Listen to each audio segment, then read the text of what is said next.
김연숙 씨가 쓴 흔들리는 신앙 붙들어 주소서라는 이분의 글에서 한 장로님의 이야기가 나와서 소개를 먼저 하려고 합니다. 22년 동안 이제 미국 이제 이민교회겠죠. 미국 교회니까 미국 이민교회에서 한 장로님의 이야기가 쓰여져 있는데, 이분은 무려 22년 동안 교회를 섬겼는데 교회를 108번을 옮겼습니다. 왜 그런가 하니까 이분은 이상향의 완전한 교회를 찾아다녔던 거예요. 그런데 이제 그래서 이 교회인가 싶어서 가보면 거기도 아니야. 완전하지 않아. 뭐가 있고, 또 저리 가보면 거기도 그렇고. 이분은 특징이 뭐냐면 어느 교회를 옮기면 그날로부터 그 교회에 무엇이 부족한지 단점을 찾았어요. 맨 먼저 누구의 단점부터 찾냐면, 아무래도 제일 눈에 보이는 사람은 목회자잖아요. 목사님이잖아요. 단에 서 있는 목사님의 단점부터 늘 찾았답니다. 그리고 자기 눈에 보인 자기 눈에 드러난 단점을 이제 이분은 다른 사람들에게 자랑스럽게 이야기합니다. 나는 이 교회를 갔더니 그 교회가 좋다고 해서 가봤더니 이런 게 있더라. 그걸 왜 사람들은 못 보는지 모르겠다. 모두가 못 보는 걸 나만 보는 것처럼. 그렇게 교회 주보가 뭐가 문제인지, 오늘 오타가 있는지, 찬양대는 어땠는지, 오늘 청년들 표정은 어떠했는지, 교인들의 태도는 어떠했는지, 목사님 설교는 논리적인지 아닌지, 목사님 넥타이는 삐뚤어졌는지 안 삐뚤어졌는지, 오늘 주방의 밥은 어떠한지, 간이 맞는지 안 맞는지, 이렇게 똑똑한 분이에요. 다른 사람들은 못 보는데 그분은 그 여시같이 봐. 그렇게 무려 108교회 교회를 옮겨다니고 그래서 그 교회 단점들, 모든 사람들이 좋다는 그 교회 단점들을 다 찾아가지고 낱낱이 분석해서 노트에다 적었어요. 그렇게 노트에다 막 적어놓은 거예요. 그래갖고 108개의 교회의 단점을 낱낱이 분석해놨어요.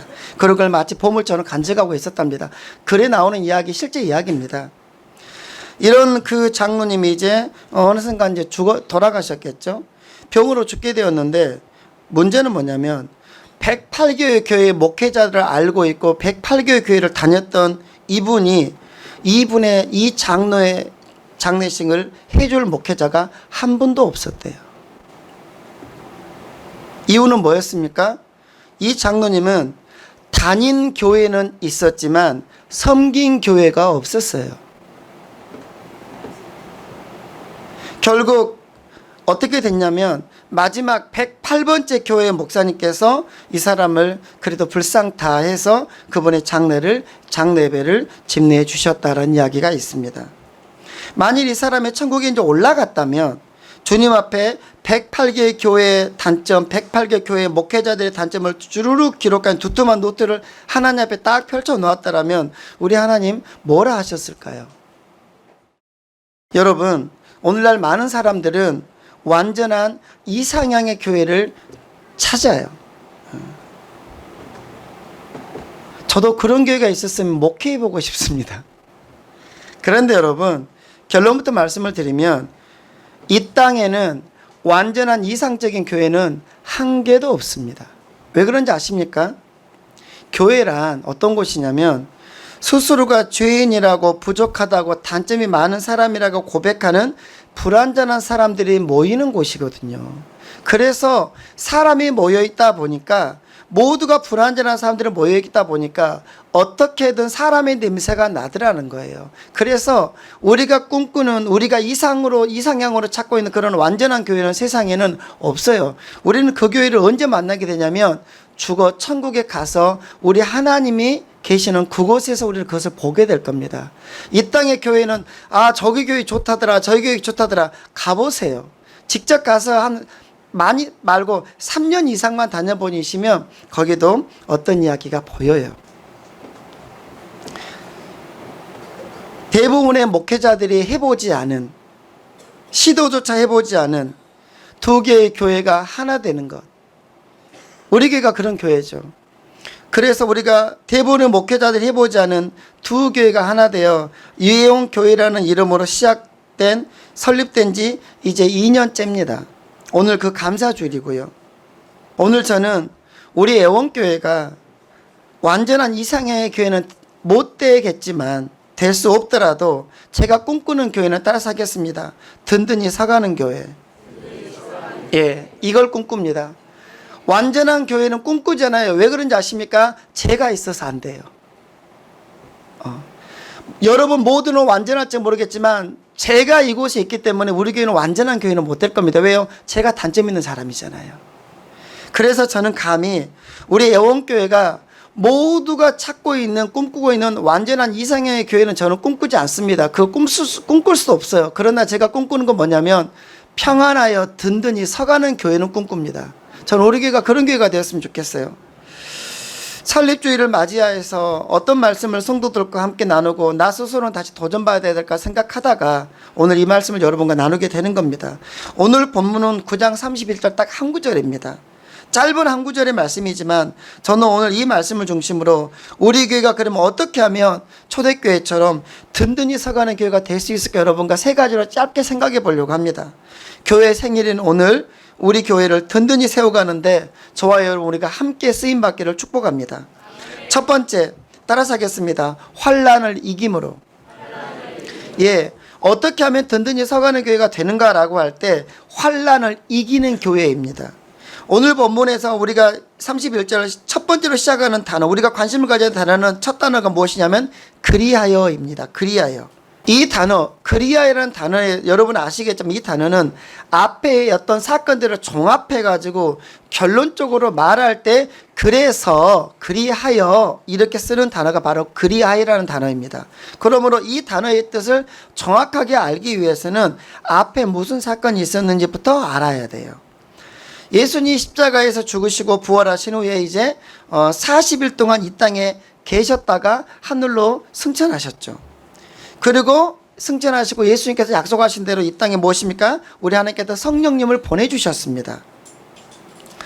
그리고 예루살렘 교회가 세워지고 힘차게 부흥 성장하고 있었습니다. 바로 그 부흥의 때에 이제 생각지 못한 큰 박해가 있어요.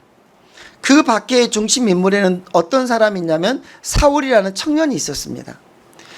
사울의 이제 박해로 인해서 어떤 일이 일어나냐면 충성되었던 스데반 집사님이 순교를 당하게 되고 많은 성도들이 이제 그 박해 때문에 예루살렘을 떠나 다른 곳으로 이주해 가는 역사가 일어납니다.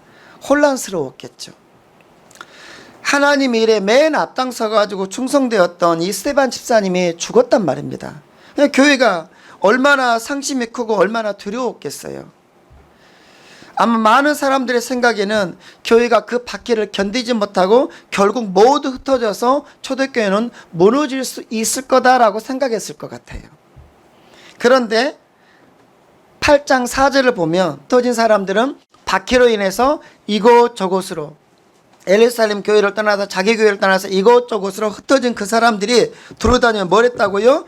복음의 말씀을 전했다. 즉 무엇입니까? 전도했답니다. 예, 흩어져 가지고 숨어 있는 것이 아니라 좌절하고 있는 것이 아니라 힘있게 복음을 전했다라고 표현하고 있어요. 다시 말하면 그동안 예루살렘에 모여있던 교인들이 이 무서운 박해로 인해서 비록 어쩔 수 없이 흩어지게는 되었지만 하나님을 의지하여 자기들이 간 그 각지에서 복음을 전했더라.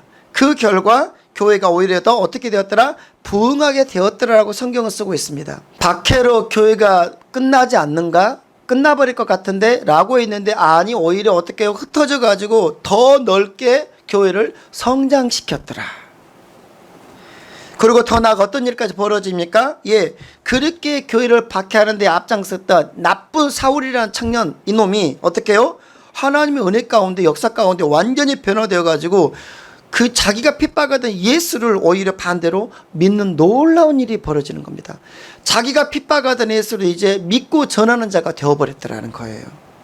그리하여입니다. 여기까지 이야기하고 그리하여 어떻게 해요? 교회는 박해를 이기고 오늘 본문의 말씀처럼 더 든든히 서가는 교회가 되었더라. 여기서 우리가 깨닫는 것은 무엇입니까? 든든히 서가는 교회라는 것은 아무런 외부의 핍박도 없고 재정적인 어려움도 없고 뭐 아무런 어려움이 없이 편한 교회를 일컫는 것이 아니라는 거예요.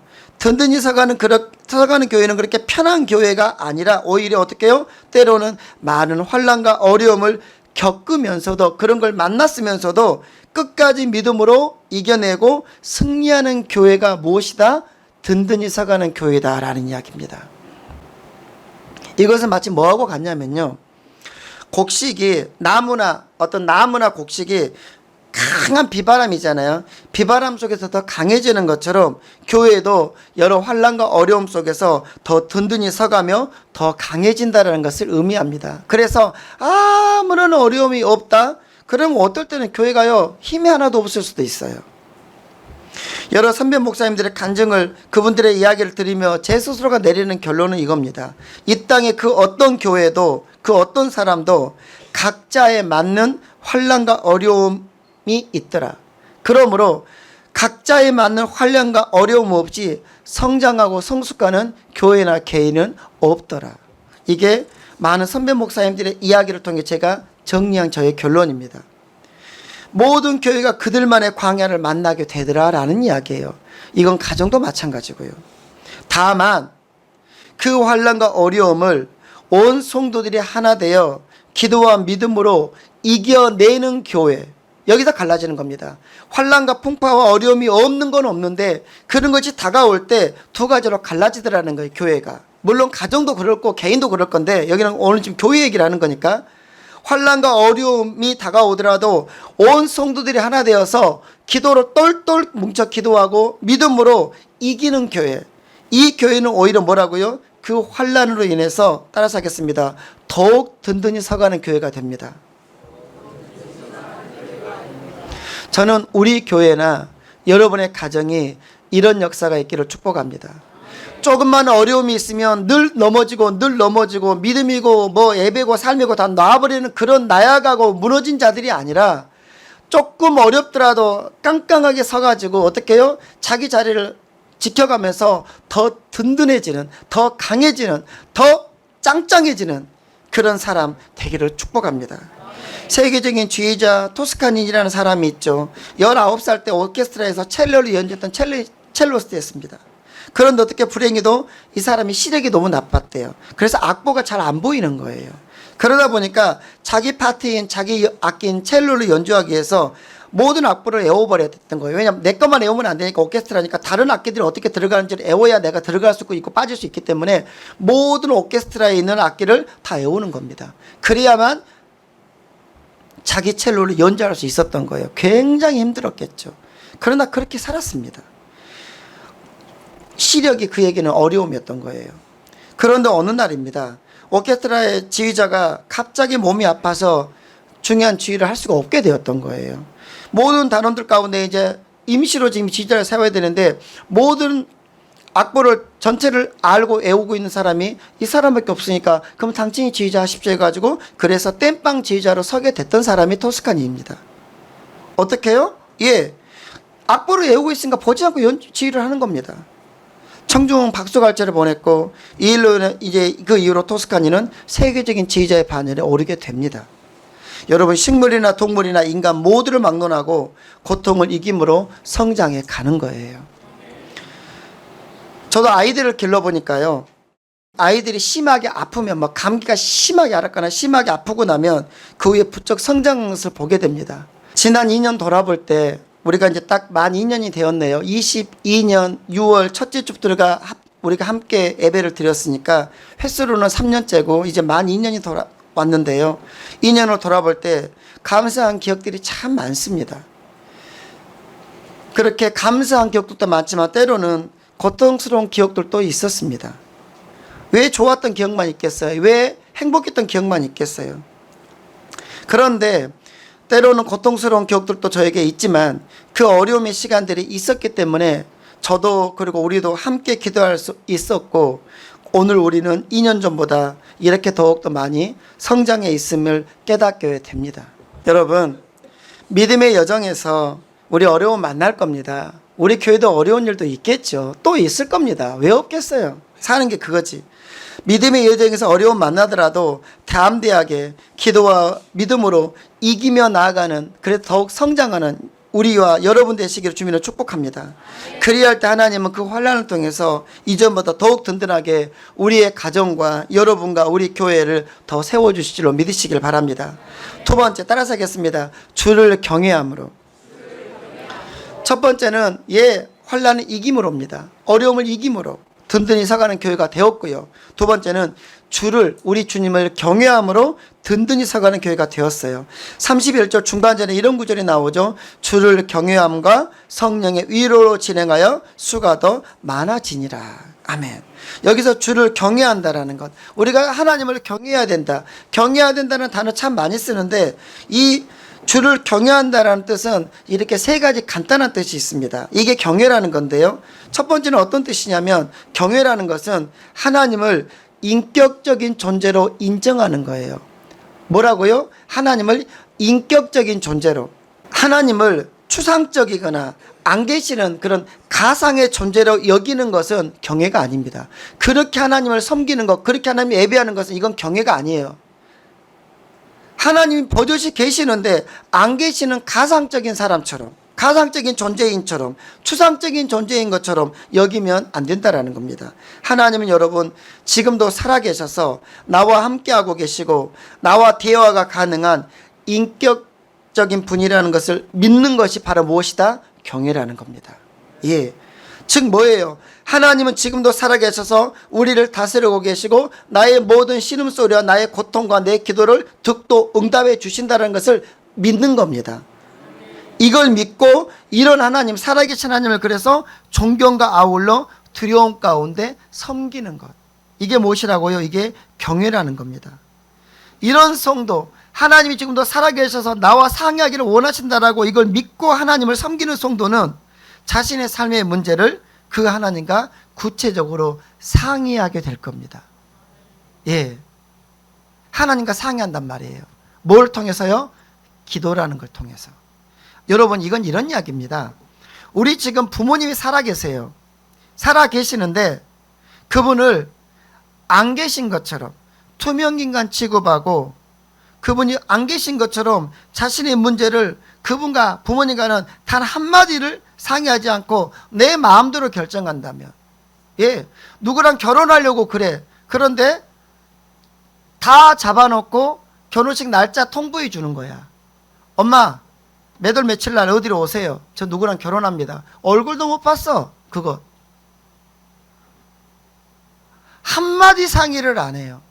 결혼 문제를, 진로 문제를, 뭐 집을 사고 파는 문제를, 사업의 어떤 것들을 계획하면서 어떤 것도 상의하지 않아. 교회만 오면 하나님만 들어.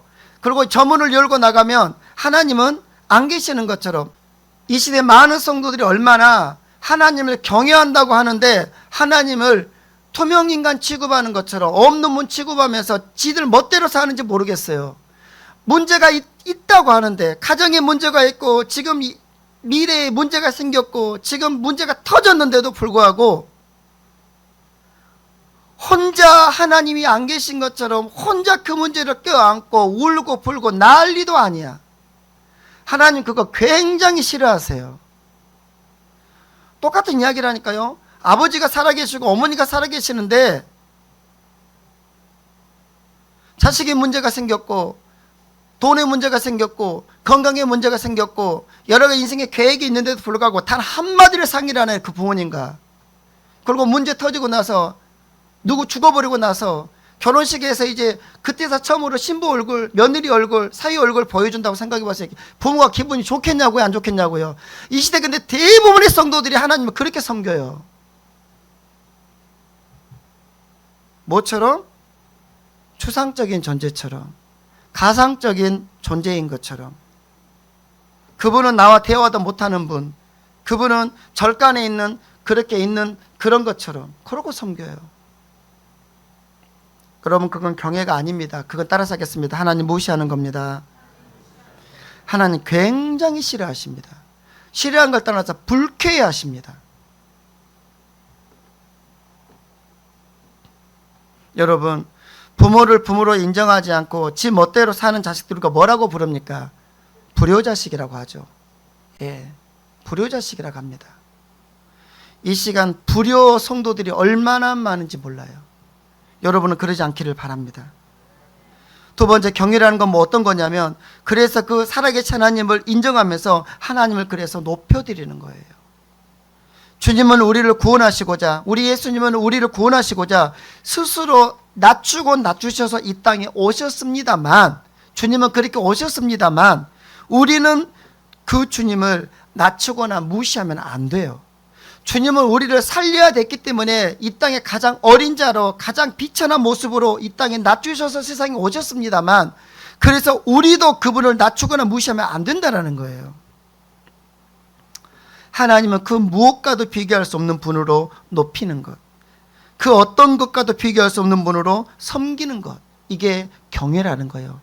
우리는 나에게 중요한 분, 어려운 분, 일명 나의 VIP라고 합시다. 이분과 약속을 하고 그분을 만나기로 하면 어떻게 합니까? 가장 깨끗하고 좋은 옷을 입고 표정을 관리하고 미리 시간 전에 가서 기다리게 되잖아요. 왜요? 중요한 분이니까. 중요한 분을 만나는데 시간 어기는 사람 없을 것이고, 쓰리빠 찍찍 끄고 가는 사람 없을 것이고, 껌 찍찍 씻고 가거나 머리에 떡 져가지고 가는 사람 없겠죠. VIP니까. 그렇다면 여러분, 우리는 하나님과 약속인 예배, 하나님과 약속된 그 시간을 어떤 모습과 마음으로 준비하고 드리고 계시냐라는 거예요. 어떻게 준비하시냐고, 이 시간을. 여러분, 말이 아니라 우리의 예배를 준비하고 드리는 모습을 보면 하나님을 경외하는 여부가 드러납니다. 저는 여러분이, 우리 예원의 모든 성도들이, 저를 비롯한 우리 모두가 하나님을 가장 높이는 성도가 되기를 바랍니다. 이게 경외입니다. 여러분, 하나님은 바르게 섬기십시오. 그게 살아계신 하나님을 섬기는 모습입니다. 예, 바르게 섬기세요. 바르게 예배드리세요. 세 번째, 경외는 뭐냐면, 따라서 하겠습니다. 하나님을 사랑하는 겁니다. 맹종은 덮어놓고 따라가는 것이고, 굴종은 비굴하게 따라가는 겁니다. 순종은 그러나 기쁨과 사랑하는 마음으로 따라가는 거예요. 그래서 순종은 맹종과 굴종과는 달라요. 참된 경외는 내가 하나님을 사랑하기 때문에 그분께 순종하고 그분을 따라가는 거예요. 이게 참된 경외입니다. 남편 말이라면 꼼짝 못하고 따르는 한 여자분이, 아내가 있었어요. 무슨 일이나 무슨 말이나 남편이 하는 말이면 무조건 네 했답니다. 그런데 그녀가 그렇게 네 하면서 속으로 했던 말이 있대요. 이런 말을 했대요. 지금 내가 능력이 없어서 어쩔 수 없이 네 말을 듣고 있다만, 나 혼자 살아갈 능력만 있다면 너 나랑 끝장이다. 얼마나 무서운 말이에요. 이렇게 생각하는 아내가 그 남편이 병들고 힘이 없을 때 우산으로 쭈시지 않겠어요? 누가 그런 말 하더라고, 우산으로 쭈신다고. 이렇게 생각하면서 그 남편 앞에 네네네 하는 이 아내가 그 남편이 병들고 힘없을 때 그를 어떻게 대할지는 뻔하지 않겠냐, 그 말이에요. 이 아내의 순종은 남편에 대한 존경도 사랑도 아니고 그저 하는 굴종이고 비굴입니다. 여러분 기억하세요. 초대교회는 진정으로 하나님을 경외하는 교회였기에, 이렇게 세 가지 모습으로 하나님을 경외하는 교회였기에 하나님께서 기뻐하셔서 그 교회를 든든히 서가는 교회로 만들어 주셨다라는 겁니다. 여러분, 우리의 힘과 우리의 능력만으로 든든히 서가게 할 수 없습니다. 우리의 인생도 든든히 세울 수 없고, 우리 교회도 제가 열심히 한다고 해서 든든히 서는 교회가 되는 게 아니란 말이에요. 누가요? 하나님께서 든든히 서가게 해 주셔야만 돼요. 그럼 하나님은 누구를 서가게 해 주신다고요? 당신을 경외하는 교회를, 당신을 경외하는 가정을, 당신을 경외하는 개인을. 여러분 절대로 기억하세요. 우리 청년들도 내 힘과 내 노력과 내 능력만으로 내 인생을 세울 수 있다고 생각하면 그 사람은 하나님께서 반드시 깨닫게 하십니다. 네 힘만으로는 안 된다는 것을. 나의 노력과 내 공부만으로 가지고 안 된다는 것을 깨닫게 하신단 말이에요. 반드시 그렇게 하십니다. 그를 사랑하신다면. 하나님을 경외할 때, 하나님을 인격적인 분으로 그분을 높이며 섬기며 그분을 사랑해서 그분을 말씀을 믿고 따를 때, 그렇게 하나님을 경외할 때 하나님이 기뻐하셔서 그의 인생도, 그의 가정도, 그의 교회도 든든히 서가게 세우실 줄로 믿으시기를 바랍니다. 여러분 그래요. 그러므로 하나님을 진정으로 경외하면서 섬기는 교회와 가정과 성도를 하나님은 참으로 든든하게 세워주심을 여러분 꼭 믿으셔야 돼요. 그렇지 않고 어려울 때만 하나님 찾고 힘들 때만 어려운 하나님 찾고 나머지는 편안할 때는 자기들 멋대로 사는 교회나 가정은 하나님도 때려놓은 아유 나도 잘 힘들어 모르겠어 해버릴 수 있어요. 그럴 수 있어요. 여러분 문제 없을 것 같죠? 문제 생길 겁니다. 여러분 평상시에 잘 하십시오. 평상시 하나님 관계를 잘 맺어가십시오. 그리고 여러분의 인생에도 정말 절박할 때 히스기야처럼 기도하란 말입니다. 하나님, 제가 하나님 앞에 어떻게 섬겼는지를 기억하시고 저를 좀 살려주세요. 저를 좀 도와주세요. 이렇게 기도할 수 있는 근거를 지금 만드셔야 돼요.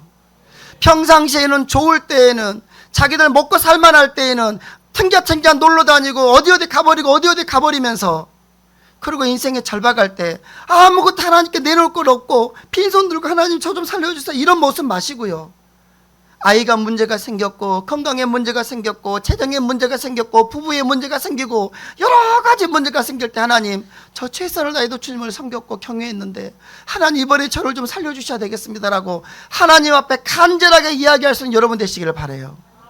우리는 그것을 평안할 때 그 삶을 사셔야 돼요. 여러분 우리의 가정과 교회는 오직 하나님을 인격적으로 경외하는 가정과 교회가 되셔야 돼요. 우리의 자녀들이 부모님들은 잘 들어주세요. 우리의 자녀들이 하나님을 경외하는 자녀들이 되도록 하나님 앞에 바른 모습으로 예배하는 자녀가 되도록 부모님이 바르게 지도하셔야 돼요. 그러려면 부모된 나부터 반듯하게 예배드릴 수 있어야 합니다. 네. 그래야 내가 아닌 하나님께서 우리의 가정과 교회를 우리의 자녀들을 지금보다 더욱 든든히 세워주심을 여러분 믿으시길 바랍니다. 우리에게 필요한 은혜와 복은 어떤 영향력 있는 사람이 주는 것이 아니라 오직 하나님만이 우리에게 필요한 은혜와 복을 주실 수 있는 분이심을 믿고 그 하나님을 경외하는 삶을 사시기를 축복합니다. 세 번째 따라서 하겠습니다. 성령의 인도 가운데. 네. 어떻게 하면 든든히 서가는 인생이 될 수 있을까? 어떻게 하면 든든히 서가는 교회가 될 수 있을까? 이게 저의 소망인데, 세 번째는 뭐라고요? 성령의 인도 가운데입니다. 31절 후반절은 또 이런 이야기가 나오죠. 성령의 위로로 진행하여 수가 더 많아지니라. 여기서 위로라는 단어는 좀 어렵지만 헬라어로 파라클레시스입니다. 파라클레시스. 못 외우셔도 돼요. 저만 좀 해본 겁니다. 위로라는 단어는 파라클레시스. 자, 그런데 보세요. 중요한 단어를 제가 말하는 건데요. 예수님께서 성령에 대해서 일컬으실 때 보혜사라는 단어를 쓰시죠. 보혜사. 그런데 그 보혜사라는 헬라어가 뭐냐면 그것도 파라클레토스입니다. 단어가 같아요. 위로라는 단어가 파라클레시스, 보혜사라는 성령도 파라클레토스. 그래서 보혜사라는 이 성령의 뜻은 무엇이, 이 단어의 뜻은 무엇이냐면 위로자, 돕는 자, 변호자라는 뜻입니다.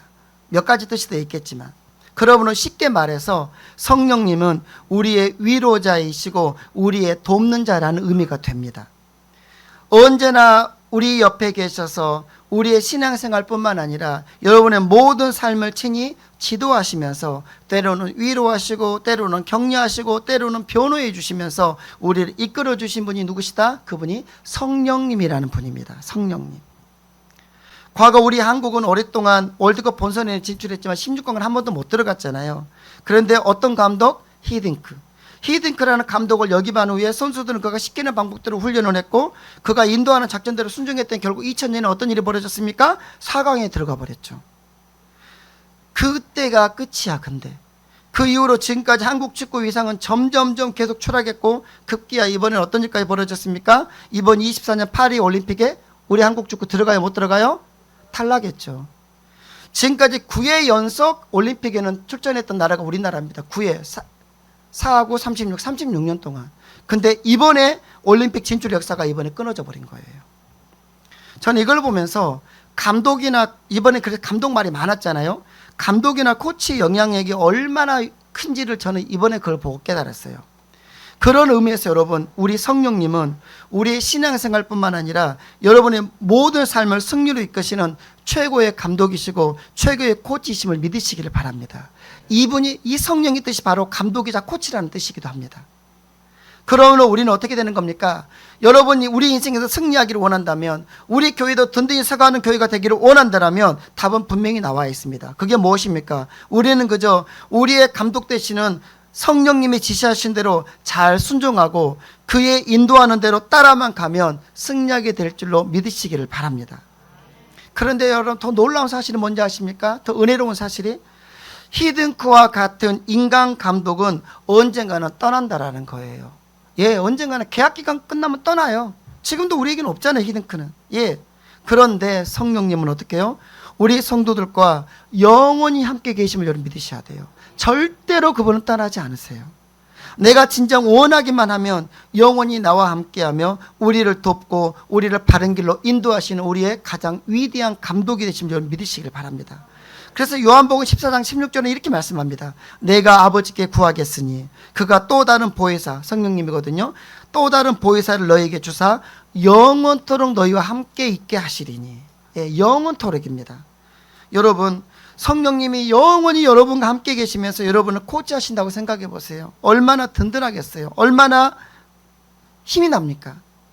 14장 26절도 이렇게 말씀합니다. 보혜사 곧 아버지께서 내 이름으로 보내실 성령, 그가 너희에게 모든 것을 가르치시고, 이 말은 무엇이냐면 모든 길에서 인도하신다는 뜻입니다. 누가요? 성령님께서.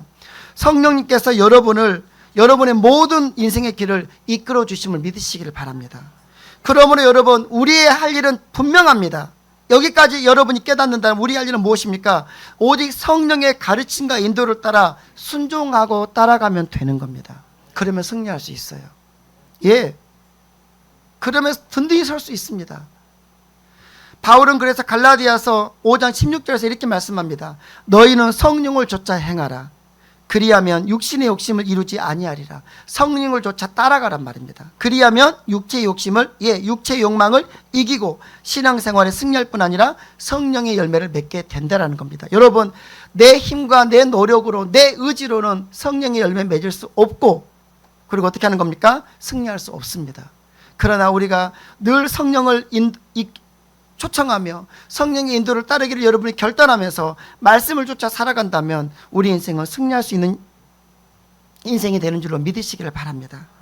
여러분, 그러므로 우리 교회나 가정이 성령이 인도하시고 지도하신 대로 즉각 순종하며 살아갈 때 든든히 서가는 교회와 가정이 되는 복을 받게 됨을 믿으시기를 바랍니다. 여러분, 성령의 감동이라는 게 무엇입니까? 지금 여러분이 이 말씀을 듣는 가운데 여러분 마음에 어떤 생각이 떠오를 수 있습니다. 아, 내가 이렇게 하리라. 아, 지금까지 하나님께서 내게 기도를 요청하고 계시고 기도하라고 하셨는데 지금까지 내가 핑계대면서 기도하지 못했고 이런저런 이유로 기도하지 못했는데 지금 이제는 기도해야겠다 생각이 든다라면 그게 바로 여러분이 성령께서 여러분이 지금 외치는 말씀이라는 거예요. 그럼 어떻게 하는 겁니까? 이제 기도하면 되는 거예요. 이제 기도하면 되는 거예요. 그런 것처럼 우리 인생 가운데 든든히 서가는 인생, 든든히 서가는 교회가 되기를 원한다면 예, 분명합니다. 무엇입니까? 성령의 인도를 따라 살아가야 한다라는 겁니다. 말씀 마치려고 합니다.